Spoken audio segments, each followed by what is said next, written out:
नमस्कार, मी श्वेता अंकले. तरुण भारत न्यूज बुलेटिनमध्ये आपल्या सर्वांचे स्वागत. आता पाहूया ठळक घडामोडी. चोरला घाटामध्ये 2 कंटेनरमधून 400 कोटी रुपयांच्या जुन्या नोटा तिरुपतीकडे नेताना पळवल्या गेल्या. असा दरोडा प्रकरण सध्या राज्यभरातील पोलिसांसाठी मोठा चिंतेचा विषय बनला आहे. या घटनेनंतर नाशिक पोलिसांनी यासंबंधी FIR नोंदवली आहे.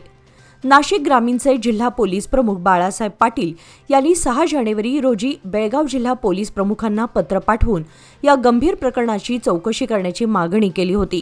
त्यानंतर 25 जानेवारी रोजी बेळगावचे जिल्हा पोलीस प्रमुख के रामराजन यांनीही नाशिक पोलिसांना पत्राद्वारे तपासात सहकार्य करण्याचे आश्वासन दिले.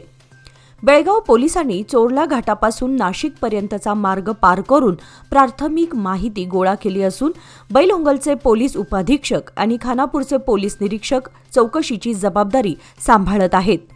पोलिसांनी स्पष्ट केले की संदीप पाटील यांच्या अपहरणासह 400 कोटी रुपयांच्या नोटा पळवल्याबाबत ठोस माहिती आणि पुरावे दिल्यास चौकशी करण्यात येईल. के रामराजन यांनी रविवारी पोलीस मुख्यालयात पत्रकार परिषदेत सांगितले की नाशिक पोलिसांशी पूर्ण सहकार्य करण्यात येईल आणि आवश्यक ती सर्व मदत उपलब्ध करून दिली जाईल.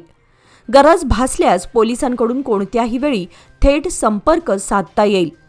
सध्या दरोड्याची नेमकी रक्कम आणि प्रकार स्पष्ट झालेला नाही. बेळगाव पोलिसांच्या पथकाने तक्रारदार संदीप पाटील यांची चौकशी केली आहे. तसेच चोरला घाटामध्ये अशा घटना पुन्हा होऊ नयेत म्हणून परिसरात CCTV कॅमेरे बसवण्याचे निर्णय घेतले आहेत. आत्तापर्यंत 5 आरोपींना अटक करण्यात आलेली असून 2 आरोपींना अटक करण्यासाठी पोलिसांचे प्रयत्न सुरू आहेत. या घटनेनंतर राज्यभरात मोठी खळबळ उडाली आहे. चोरला घाटात उघडकीस आलेल्या कथित 400 कोटी रुपयांच्या प्रकरणावर कर्नाटक सरकारमधील मंत्री प्रियांक खरगे यांनी भाजपवर तीव्र टीका केली आहे. या प्रकरणाला गुजरात, महाराष्ट्र आणि गोवा यांची लिंक असल्याचा आरोप करत त्यांनी केंद्र सरकार आणि भाजप नेतृत्वाला थेट सवाल केला. माध्यमातील बातम्यांच्या आधारे बोलत असल्याचे सांगत या तिन्ही राज्यांमध्ये सध्या भाजपचीच सत्ता असल्याकडे त्यांनी लक्ष वेधले. इतक्या मोठ्या आर्थिक गैरव्यवहारानंतरही संबंधित राज्यातील भाजप सरकारे कोणती ठोस कारवाई करत आहेत असा जाब त्यांनी विचारला. केंद्र सरकारच्या भूमिकेवर प्रश्न उपस्थित करत त्यांनी पंतप्रधान नरेंद्र मोदी आणि केंद्रीय मंत्र्यांच्या मौनावर टीका केली.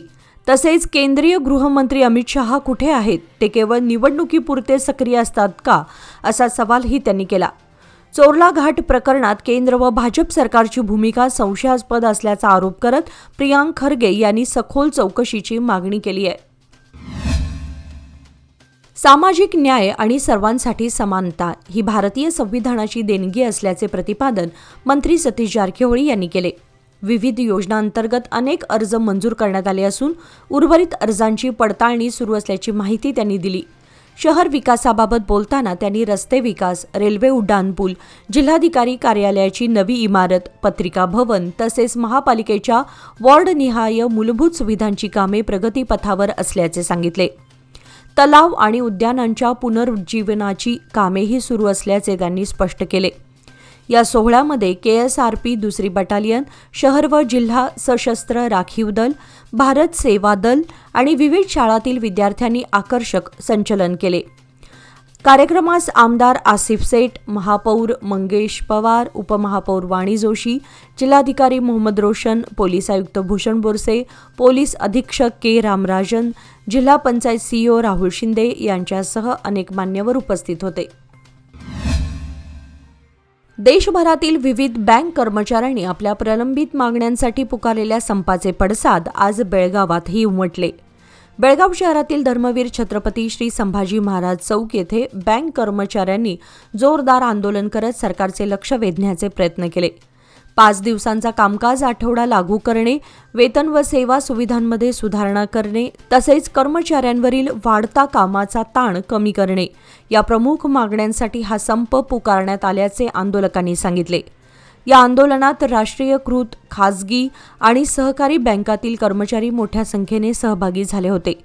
घोषणाबाजी करत त्यांनी सरकार आणि बँक प्रशासनाने तातडीने सकारात्मक निर्णय घ्यावा अशी मागणी केली. दरम्यान पुकारण्यात आलेल्या या देशव्यापी संपामुळे बेळगावातील अनेक बँकांच्या दैनंदिन कामकाजावर परिणाम झालेला दिसून आला. त्यामुळे ग्राहकांना व्यवहारांसाठी अडचणींचा सामना करावा लागला. बेळगाव महानगरपालिकेच्या सन 2026-27 या आर्थिक वर्षाच्या अंदाजपत्रकाच्या पार्श्वभूमीवर महापौर मंगेश पवार यांच्या अध्यक्षतेखाली मंगळवारी पूर्वतयारी बैठक पार पडली. महापालिका सभागृहात झालेल्या या बैठकीत नागरिकांकडून सल्ला व सूचना जाणून घेण्यात आल्या. बैठकीस महापालिका आयुक्त एम. कार्तिक यांच्यासह वरिष्ठ अधिकारी उपस्थित होते. बेळगाव सिटीजन्स काउन्सिलचे अध्यक्ष सतीश तेंडुलकर यांनी व्यापार, वाणिज्य व उद्योग क्षेत्राला चालना देण्यासह कापड उद्योगाला प्रोत्साहन देण्याची मागणी केली. शहरवासियांच्या समस्यांसाठी स्वतंत्र हेल्पलाईन सुरू करणे, सार्वजनिक मुताऱ्या व कचरा व्यवस्थापन सुधारण्याची सूचनाही त्यांनी मांडली.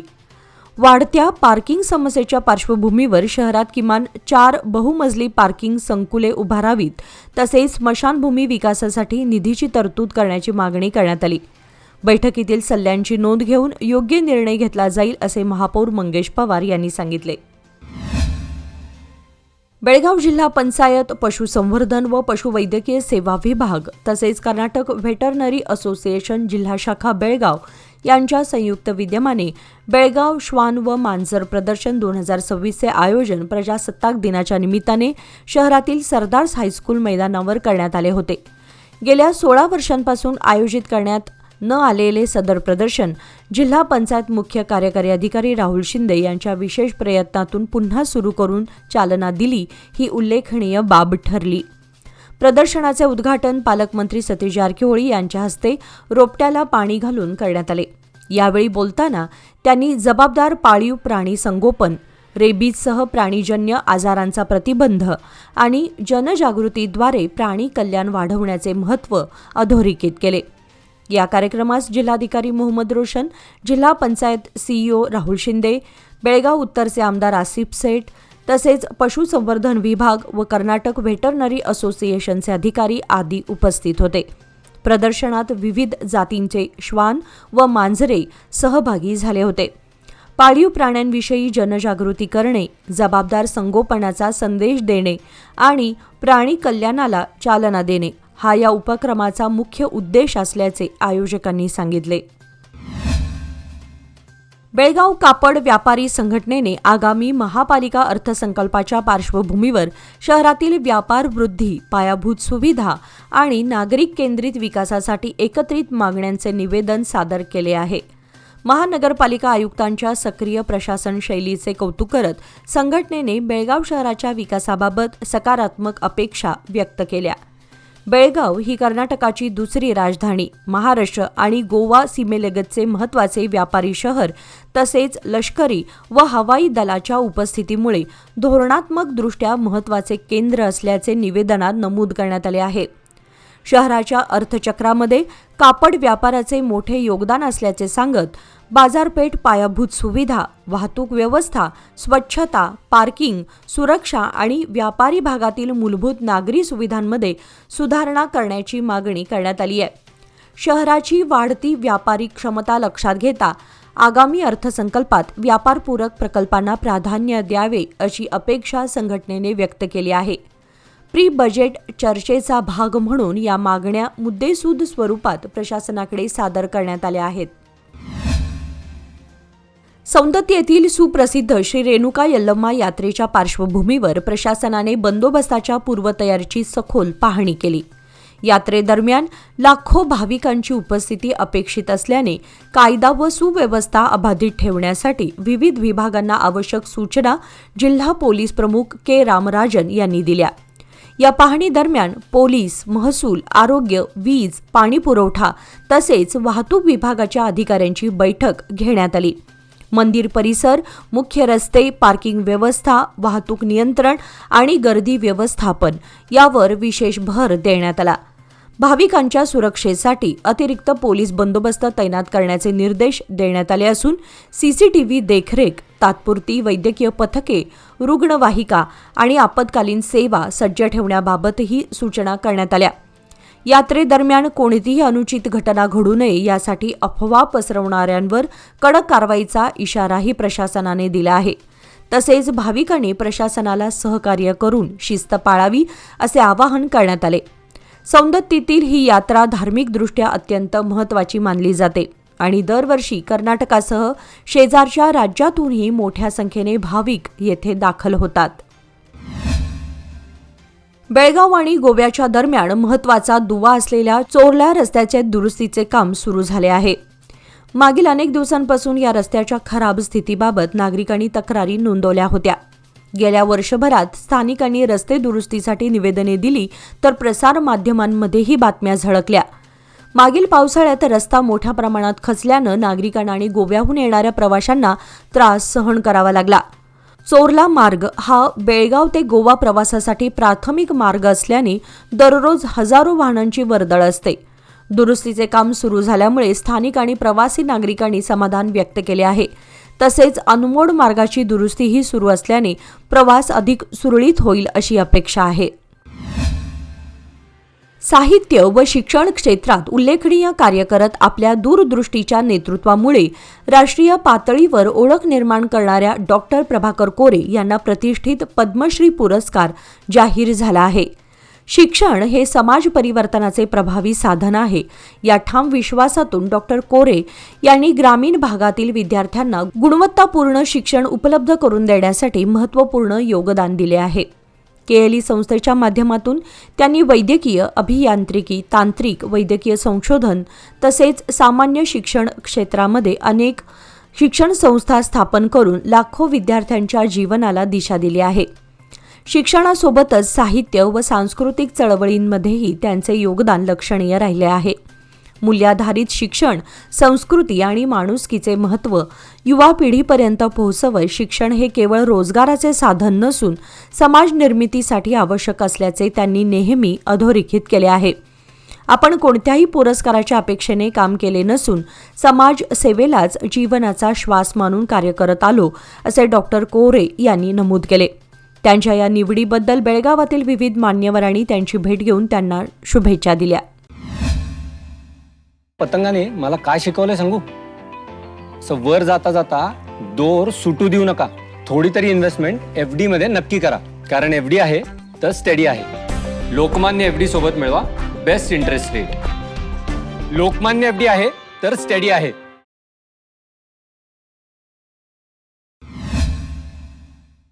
कोगनोळे येथील गावाबाहेरील चेकपोस्टजवळ एका कारने कंटेनरला जोराची धडक दिली. ही घटना शुक्रवारी घडली. अपघातात जिगर किशोर नाकराणी वय 28 आणि हेतिका जिगर नाकराणी वय 24 हे पती पत्नी गंभीर जखमी झाले होते.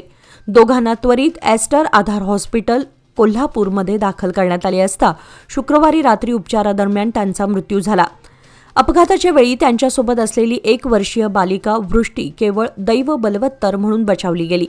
पोलिसांकडून मिळालेल्या माहितीनुसार जिगर नाकराणी हे आपल्या पत्नी आणि मुलीसह हुबळीहून कोल्हापूरकडे जात असताना कारवरील त्यांचा ताबा सुटल्याने सदर अपघात घडला.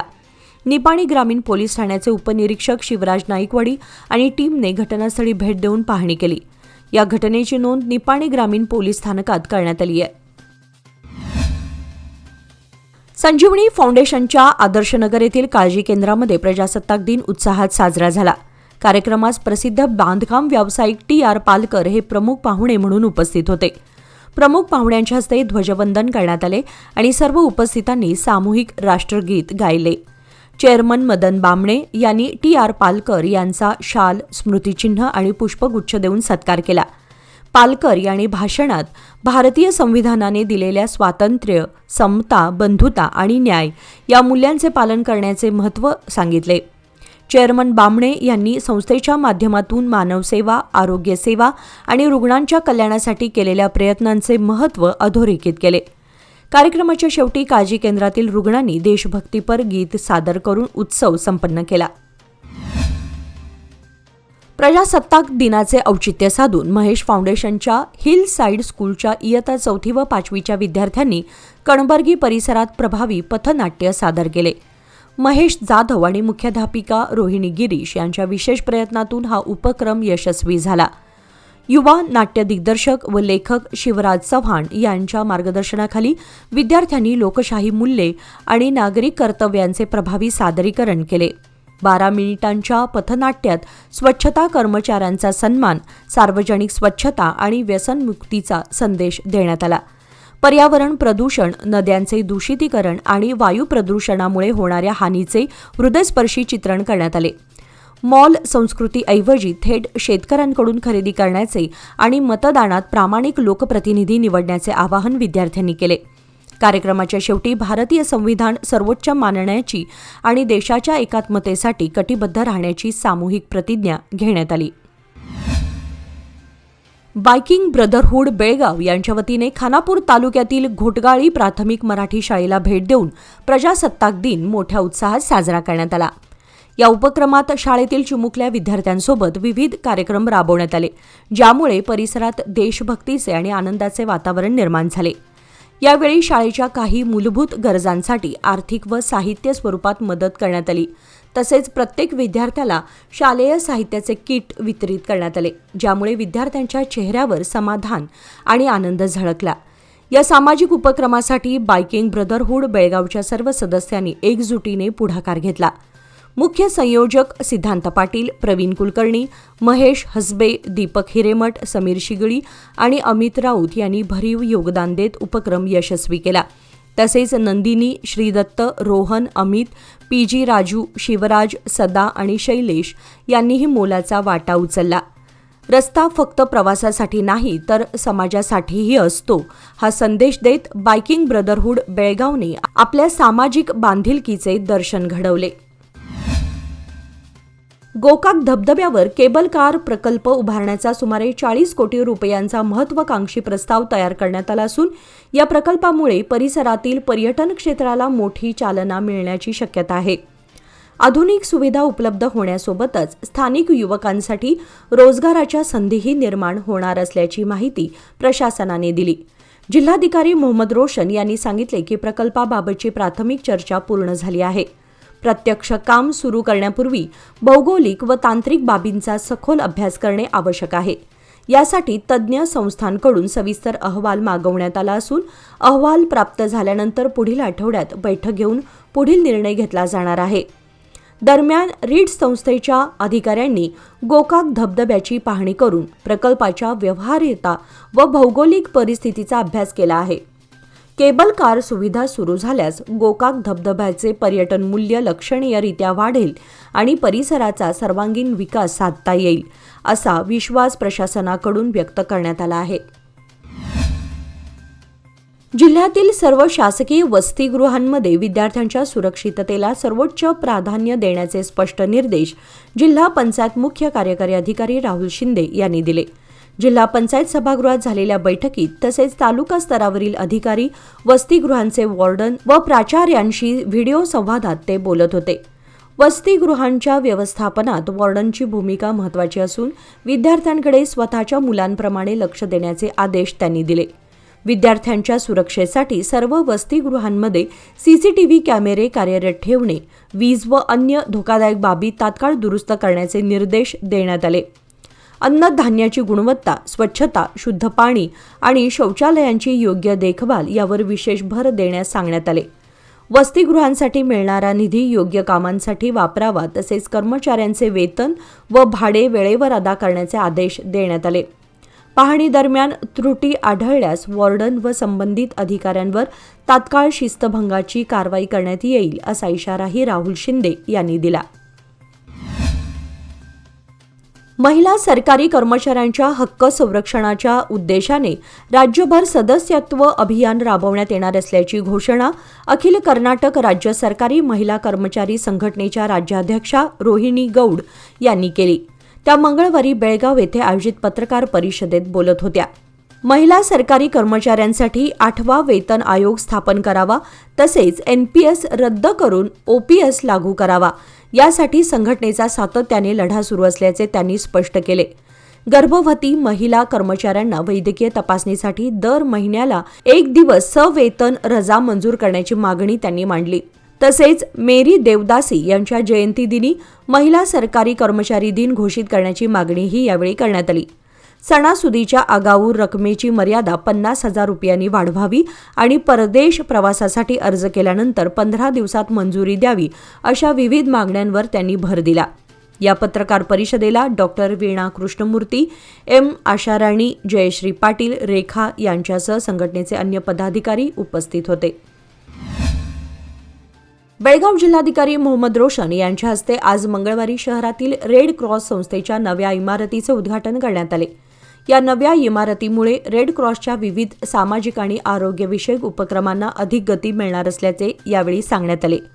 उद्घाटन प्रसंगी जिल्हाधिकारी रेड क्रॉस संस्थेचे कार्य हे समाजासाठी अत्यंत महत्त्वाचे असून आपत्ती काळात तसेच गरजू नागरिकांना मदत पुरवण्यात या संस्थेची भूमिका मोलाची असल्याचे नमूद केले. नव्या इमारतीमुळे रक्तदान शिबिरे, आरोग्य तपासणी शिबिरे आणि आपत्कालीन सहाय्य उपक्रम अधिक प्रभावीपणे राबवता येतील असा विश्वास त्यांनी व्यक्त केला. या कार्यक्रमास रेड क्रॉस संस्थेचे पदाधिकारी, वैद्यकीय अधिकारी, स्वयंसेवक तसेच विविध क्षेत्रातील मान्यवर उपस्थित होते. त्यांनी या उपक्रमाचे स्वागत करत संस्थेच्या पुढील कार्यासाठी शुभेच्छा दिल्या. शहरातील वाढत्या घरफोडीच्या घटनांना आळा घालण्यासाठी बेळगाव पोलिसांनी एक अभिनव उपक्रम सुरू केला आहे. शहराचे पोलीस आयुक्त भूषण बोरसे यांच्या संकल्पनेतून लॉक्ड हाऊस बीट सिस्टीम ही नवी योजना अंमलात आणण्यात आली आहे. या उपक्रमांतर्गत शहराबाहेर जाणाऱ्या नागरिकांनी आपली घरे काही दिवसांसाठी रिकामे राहणार असल्याची माहिती पोलिसांना व्हॉट्सॲपद्वारे देण्याचे आवाहन करण्यात आले असून संबंधित घर रिकामे असले तरी त्या परिसरात पोलिसांकडून नियमित गस्त घालण्यात येणार आहे. नागरिकांनी घर बंद ठेवून बाहेरगावी जाताना खालील व्हॉट्सॲप क्रमांकावर घराचा पत्ता व कालावधीची माहिती द्यावी असे पोलिसांनी कळवले आहे. व्हॉट्सॲप क्रमांक 8277951146 हा उपक्रम राबवल्यामुळे घरफोडी व चोरीच्या घटनांवर नियंत्रण मिळण्यास मदत होणार असून नागरिकांमध्ये सुरक्षिततेची भावना वाढेल असा विश्वास पोलीस प्रशासनाने व्यक्त केला आहे. याचबरोबर आजचे बातमीपत्र इथे संपले. अधिक माहिती आणि ताज्या घडामोडींसाठी पाहत रहा तरुण भारत न्यूज चॅनल. तसेच आमच्या चॅनलला लाईक, शेअर आणि सबस्क्राईब करायला विसरू नका. आणि विश्वासार्ह बातम्यांसाठी दररोज वाचा दैनिक तरुण भारत. धन्यवाद.